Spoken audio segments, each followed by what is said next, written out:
ko kapag wala nang nakakakita.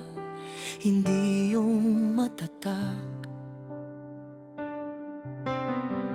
hindi yung laging may sagot, hindi yung laging handang umintindi.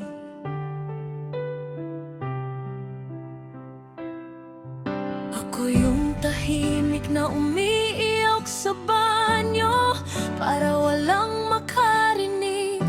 Ako yung pagod na pagod, pero kailangan pa ring maging malakas. Mahal ko ang mga anak ko sobra, walang sukatan, kaya lahat tinitiis ko. Pero minsan gusto ko ring maramdaman na mahal nila ako. Hindi lang pangangan. Sana marinig ko sa yakap nila na ako'y mahal, hindi lang sandalan.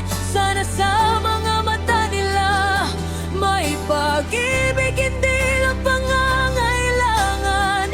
Napapagod din ako, nasasaktan din ako, magulang ako, pero tao rin naman ako.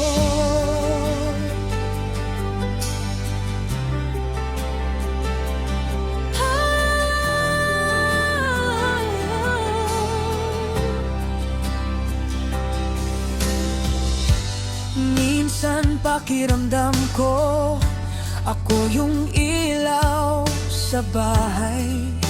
Kapag may dilim, hinahanap.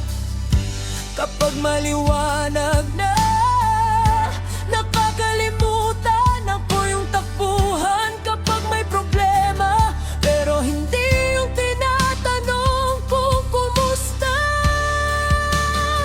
Kaya nung may isang puso yumakap sa akin at nagsabing, pagod ka na, pahinga ka muna. Parang may bahagi sa akin na nabuhay uli.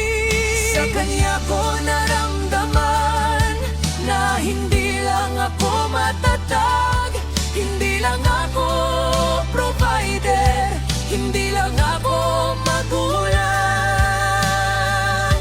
Ako'y minamahal. Sana balang araw maintindihan nila na ang pagmamahal ko'y walang kondisyon. Pero ang puso ko'y hindi bato, kailangan din ng lambing at atensyon. Hindi ako naghahanap ng kapalit, hindi ako nagbibilang ng sakit. Pero sana kahit minsan may magtanong din kung okay lang ba ako. Hindi ako susuko, hindi ako bibitaw. Kahit minsan pakiramdam ko ako lang ang nagmamahal ng sobra. Dahil sila ang mundo ko,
kailangan